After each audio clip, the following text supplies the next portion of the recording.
So when they say graph x minus 4, I'm focusing on this thing here, okay? That minus 4. What that minus 4 does is it takes the original equation, f of x equals x, and it shifts it down 1, 2, 3, 4. So yesterday I wrote on the board, and we'll write it down again. Most of the time you're going to have f of x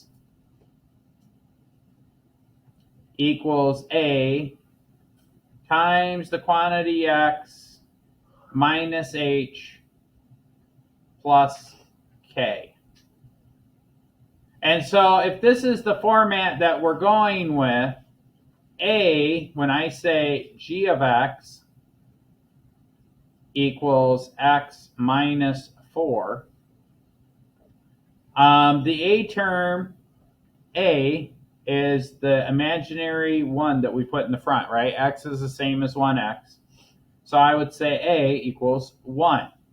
Now, I don't have anything trapped in the parentheses, so I could think of this as like x. So then h would equal 0. And then lastly, k is this stuff right here tacked on to the end. And so we would say k equals negative 4. K is a vertical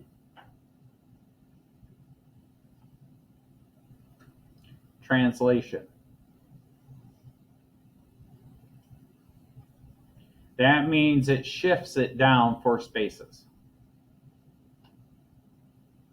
Because it's negative 4, it shifts it down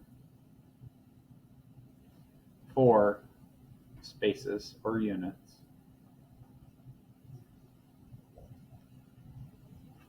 And that's it.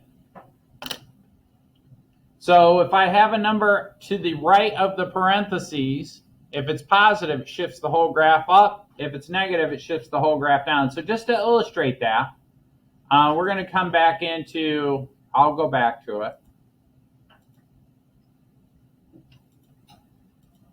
Okay.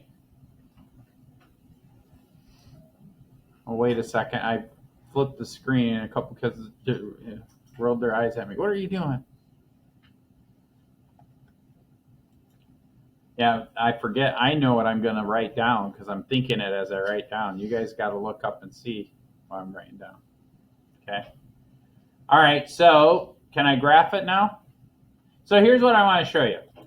If I say y equals x, that's the basic parent function of a linear equation, right? Now watch this. If I say y equals a, and then I put in parentheses x, and I put the slider for a, and actually I'm going to do x minus h, and I'm going to put a slider for h, and then I'm going to say plus k. I'll put a slider for k. I'm going to leave a at 1. I'm going to put h at 0. And I'm going to put k at 0. So notice that my blue line is right on top of the red line. Now a, watch what happens when I move a. Can you guys see a? Let me zoom in just a little bit so you guys can see it a little better.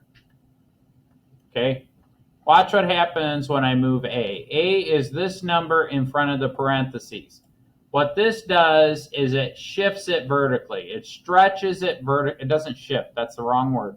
It stretches it vertically. What it does is when a is positive, it stretches it like this. It just takes those y values and stretches them like that. Now, if it's less than 1, between 1 and 0, it flattens them out a little bit. And also, if it's negative, it flips that upside down. That's A. Okay, that's what A does. Most of the time, A is 1. Now, H, what do you think H does if I change H? H shifts it horizontally, so that just moves it left to right. Now, on a linear function, it's not as obvious, right?